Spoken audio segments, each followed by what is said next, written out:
great to see a good crowd. I'm joined up here by the St. Petersburg City Council.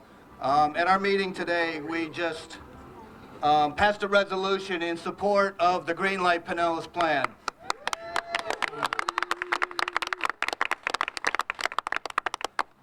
As a lot of you know, this plan has been the culmination of years of work and joint participation with PSTA, the MPO, TBARTA, the Pinellas Planning Council, FDOT, any number of partners. What we have now is an opportunity to really change the way we do transportation in our county. The Green Light Plan proposes a 65% increase in our bus system. We'll be able to run the buses later, onto the weekends, over into Tampa. It also gives us the opportunity to build a rail system and to really join the rest of the 21st century and all the other metropolitan areas that give people options other than driving automobiles everywhere they have to go.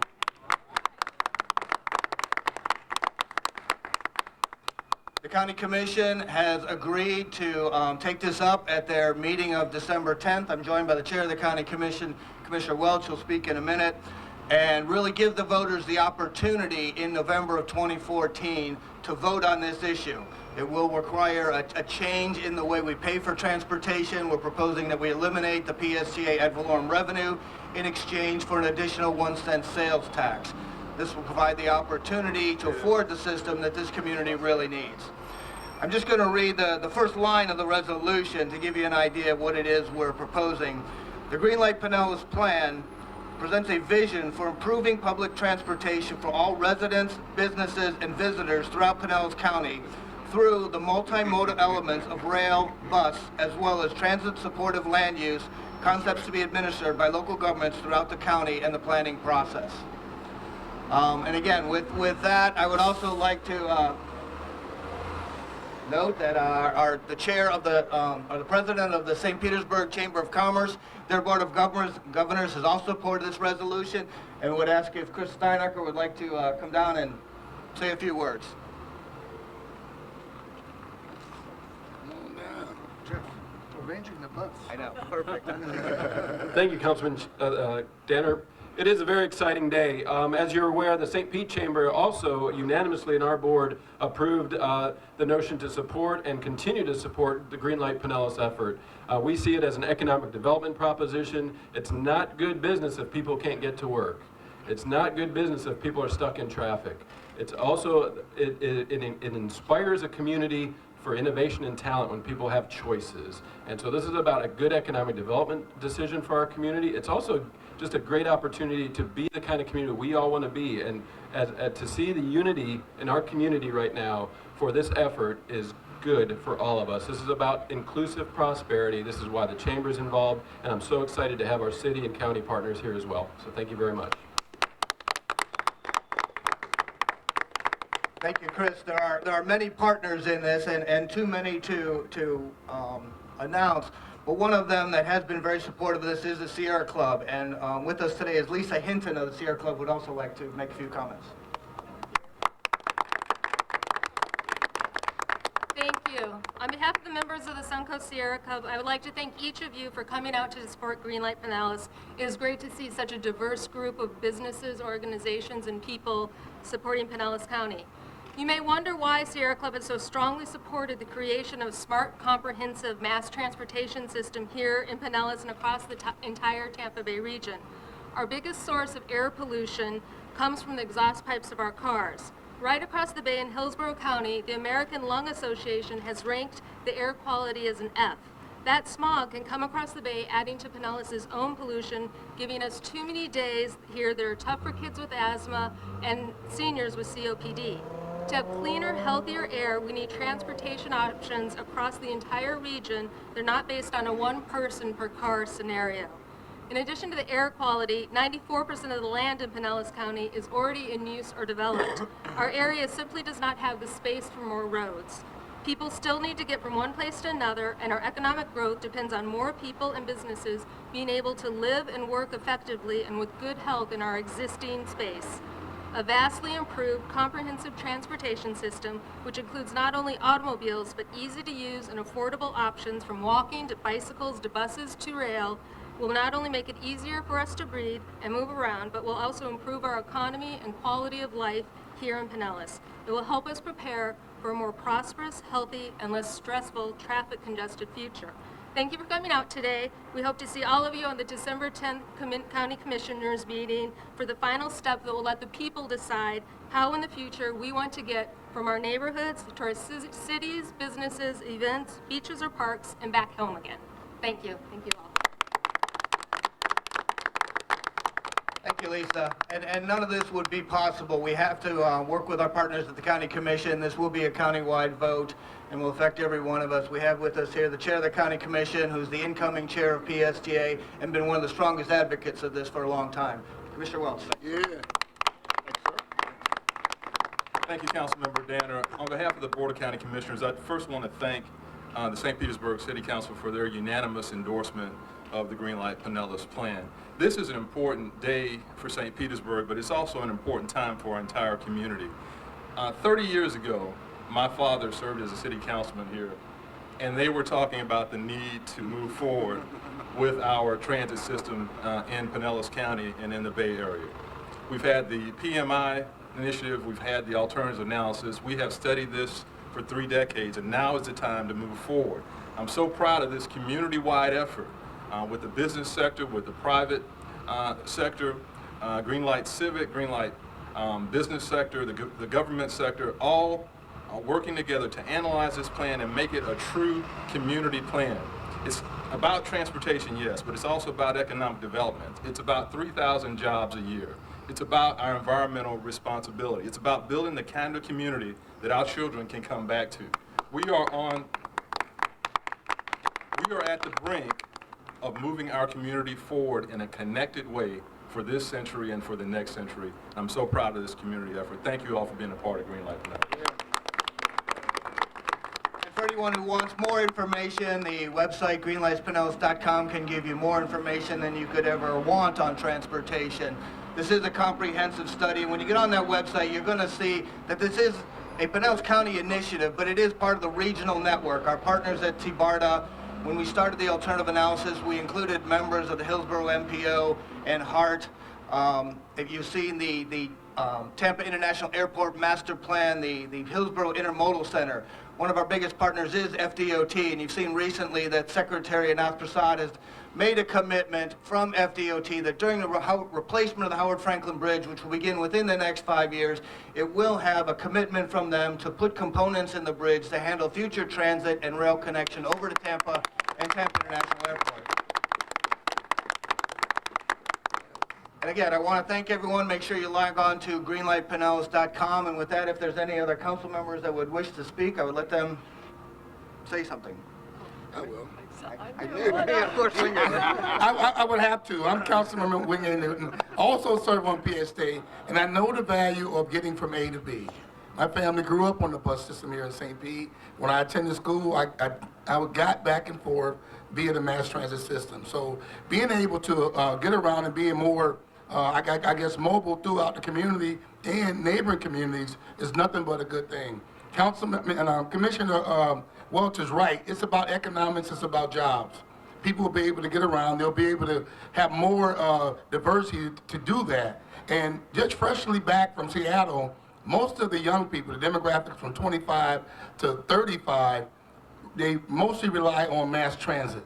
When you know that auto insurance is at the rate it is for young people, it's expensive for them to own cars. We have 3 higher education facilities right here in St. Pete with St. Pete College, USF St. Pete and Akron College. We have to find a way to make sure we got a more robust and expanded transit system to handle this demand into the future. So I'm all excited about it. I know we're getting ready to launch. I just heard at the groundbreaking on Monday in Pinellas Park for the Pinellas Park Transit Center, is that we're going to get ready to launch a more robust Wi-Fi on the current infrastructure that we have. So it's looking up and it's looking great. I just want to keep it going. So go to greenlightpinellas.com and get involved.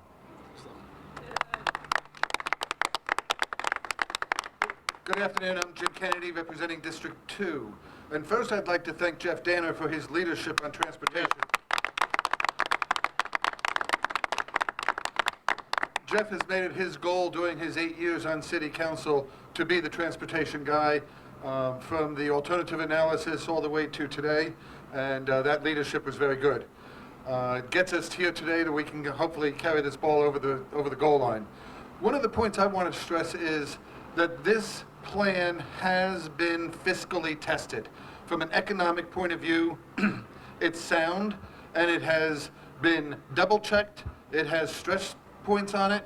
So when you look at, when people say it could cost too much money, understand when you look at this plan, it is totally vetted. And the other thing people have to remember is roads are not free. So Green Light Pinellas will be leading us to the future. And thank you for your support.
Family and fun.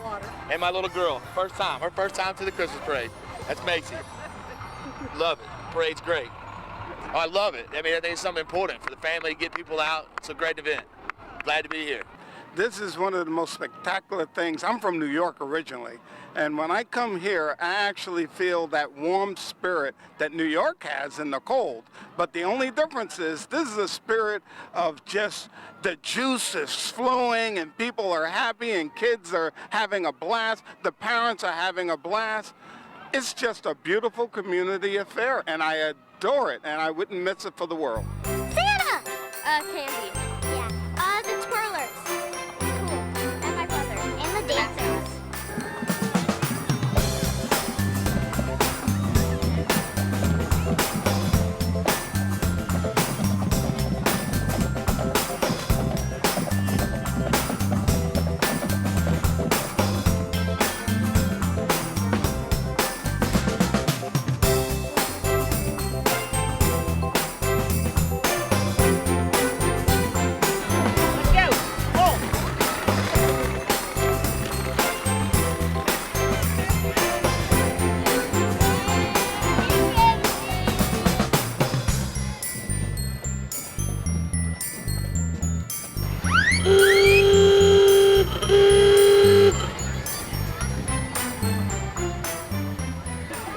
My 3-year-old son Connor, he loves cool cars, lots of cool cars in the parade, so that's the main reason we came out.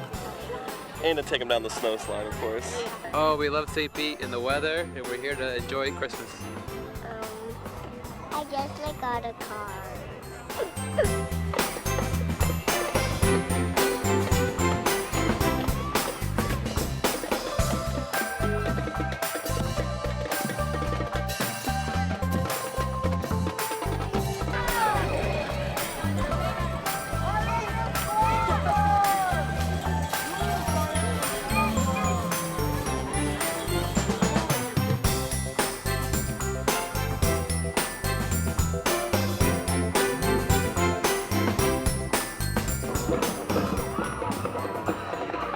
Well, this is parade number 6 for me. I'm having a great time, and as everybody is turned out, it's a very warm and friendly group, and kind of getting in the holiday spirit. Everybody's been just super nice, and you can't ask for a better day than this. I'm going to turn it over to my colleague here, Mr. Danner.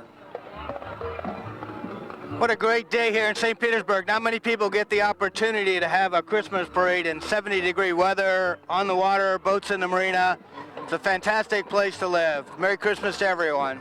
Hey, Merry Christmas! What a great day in St. Pete. Merry Christmas, everybody. While we're here enjoying this beautiful Santa parade with my wife, Melissa, daughter, Chelsea. It's a beautiful day. You can see how beautiful and picture postcard and Chamber of Commerce like our waterfront is. It's a lot of people out here having a good time. It's a wonderful time of the year. Merry Christmas! Hello, this is Jim Kennedy, City Council member for District 2, and we're in the Santa Parade. And I have with me, what's your name? Grace, Grace. Tristan, And James. And Merry Christmas to all. Merry Christmas to everybody. Happy Hanukkah, Happy Kwanzaa, and Happy Holidays overall for anybody I'm leaving out. It's a great celebration. You see all kinds of kids and grandparents and everybody in between of all different types, and it's great to be out here. It really represents our city very well. I'm Councilmember Leslie Curran, and I'm so thrilled to be in the Santa Claus Parade. Of course, I always ride in what I think is the best sleigh ever. So we've got a beautiful, beautiful day out here. Lots of people, lots of kids, lots of families. It's just a great time. Thank you all for participating, and have a great Christmas and a happy holiday.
Santa Claus because I've been very good this year. I want to be Santa Claus. Hi, Junior. Merry Christmas. Merry Christmas. Ho, ho, ho. Ho, ho, ho. I am Polly Brannon, a special events supervisor with the St. Petersburg Parks and Recreation Department, and I am here today at SnowFest. SnowFest happens to be a signature event for the city of St. Petersburg. It occurs the first Saturday of December every single year, and it happens alongside the Santa Parade every year. It takes over a year to plan SnowFest. We try to make a little bit of difference every single year. We have different activities. This year we actually have an igloo, and where we have a puppet show inside the igloo, and we have a moonwalk that looks like a giant Christmas package. And those are our new activities this year. But the big draw is always the toboggan slide. We bring in 65 tons of snow. We were here at 5 o'clock this morning, and it took from 5 to 8 to chop up 65 tons of ice blocks, and each of those ice blocks weighs 300 pounds. It came in 4 huge semi-trailers, and about 8:30 those trailers rolled out of here, and most people that are arriving now never saw them, never knew what had gone on.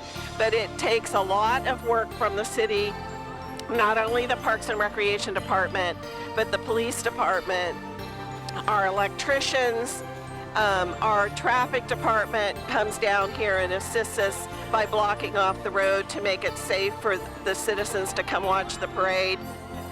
Our Parks Department is integral in assisting with setup, cleanup, and all fixing everything that breaks down today.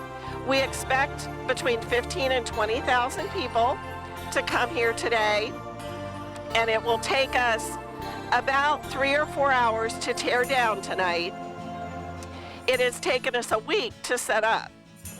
Our giant Christmas tree is 48 feet tall, has 4,000 lights, 1,500 ornaments.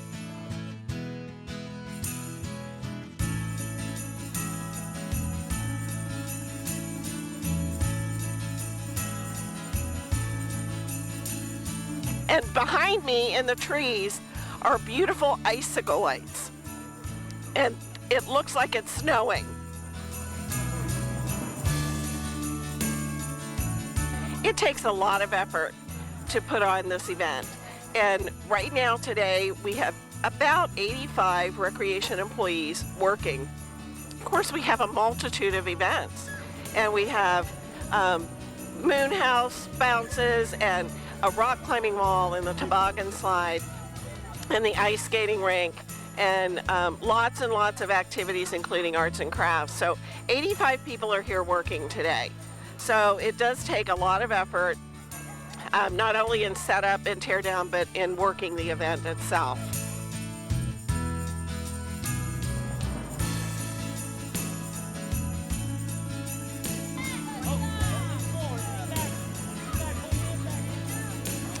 This event is a signature event. I don't think there's another event that's like it.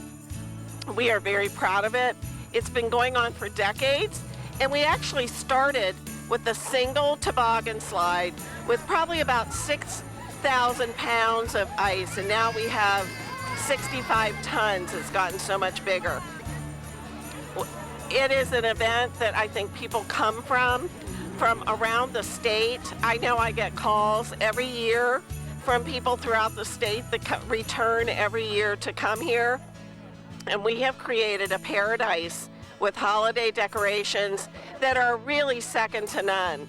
And if you're from a northern city and you miss that tradition, you need to come down here today and throughout the month of December and see the lights that the city of St. Petersburg offers. Please go to stpete.org and look for the events calendar and see when Santa will be here. He will be here essentially Thursday through Sunday nights from 6 to 9 p.m. And at the same time, our Glice skating rink will be open, and that is our artificial ice skating rink where you can come down and for $5 get an experience that you will never have anywhere else. It is an artificial ice rink. It's actually plastic, but we actually can wear real skates, and you can learn to ice skate.